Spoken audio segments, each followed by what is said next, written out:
you know, in the world, we are building medical infrastructure in such a way that today all of us are expecting someday we will all be seriously ill. It need not be so. If you live with Narmada ji, it need not be so. And not just her, there are many others. It need not be so if you know how to manage the elements, if not all of them.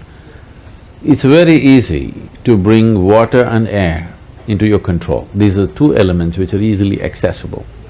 If you do this combination well and little conscious about what you consume, you will never go to the doctor.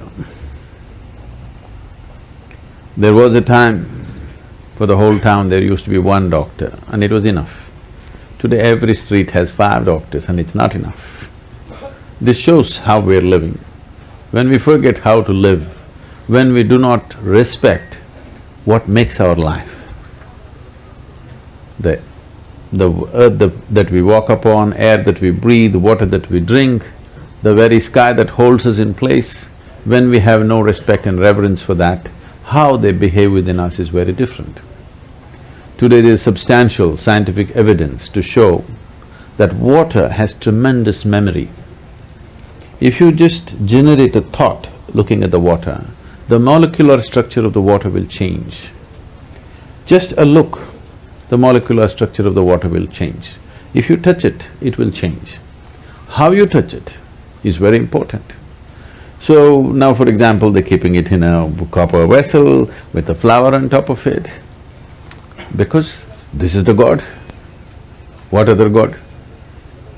If you don't drink water for one day, this is the only God, no other God, isn't it? So, how you treat the water, the memory remains for a long period. So before we consume it or before it touches our body, how we treat the water changes the quality of everything in our system. This is a science we have always known, but today modern science has done enormous amount of experimentation on this. Now they're saying water is a liquid computer.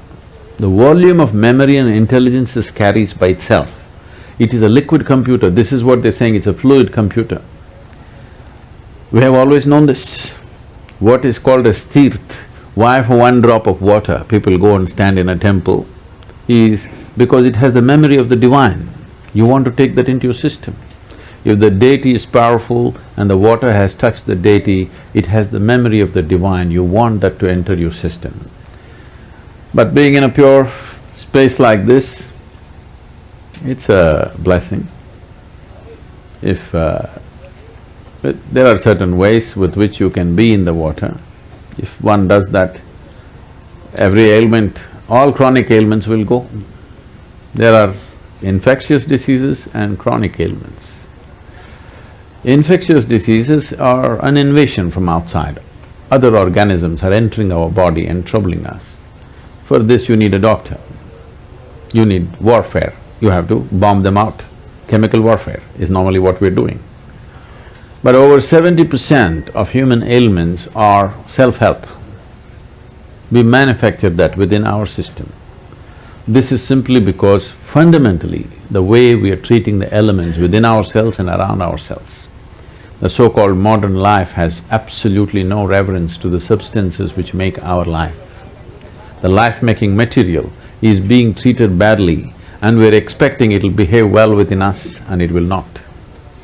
So being here at Narmada, it's time we bring back this culture because it's gone a full circle. Now modern science is insisting that water, the way you treat it is the way it's going to behave within you. And we must learn to treat it well. If we want to be healthy, if we want to be well, if we want to be successful, if we want to be prosperous, for all these things it's important the elements within you cooperate. If they don't cooperate, nothing will work. You said that water has some memory. Yes.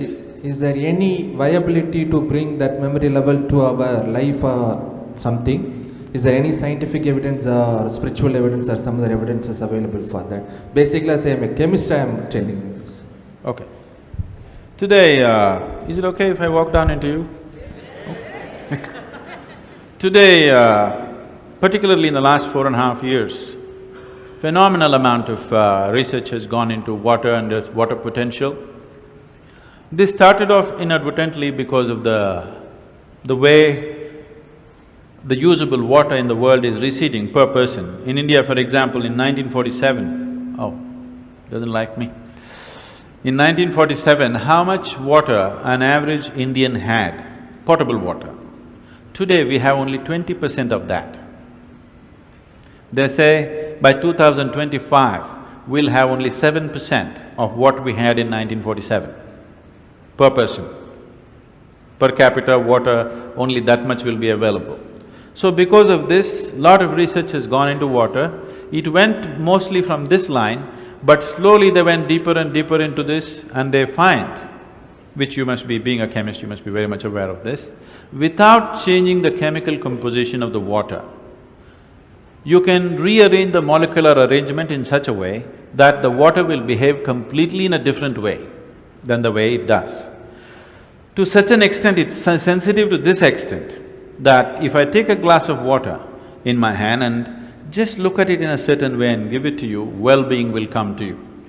If I look at it another way and give it to you, you will fall sick tonight. This is no more superstition, this is science. Now, your body is over 70% water. If the water in this system behaves in a sweet manner, will you be at least 70% sweet? If the air and earth behaves sweetly within you, will you be at least 90% sweet? Space is never bothering anybody, isn't it? So, the essential science of yoga is about bhuta shuddhi, taking charge of the elements within the system. Once you have control over the elements in the system, you can also influence the elements around you. Essentially, your whole work with life, your whole work in the world is just with the elements always, in a very basic form, isn't it? So if you have certain mastery over this, you will… what you want, you don't even have to think about it. Your intention, you don't have to generate a thought.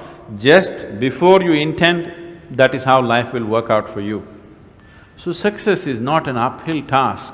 If you raise this to a higher place, if you raise this to the highest place it can reach, then everything is downhill.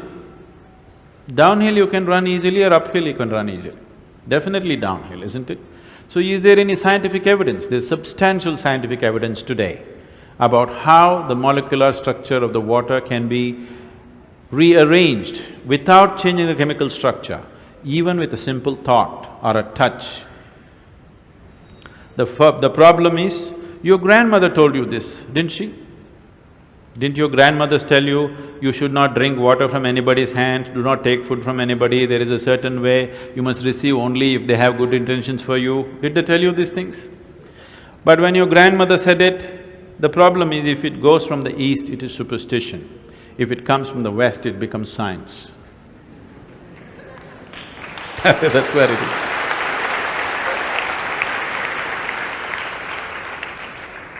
That has to change. Your generation of people, that's your responsibility to change that. That even if it goes from the east, if it is science, it's science.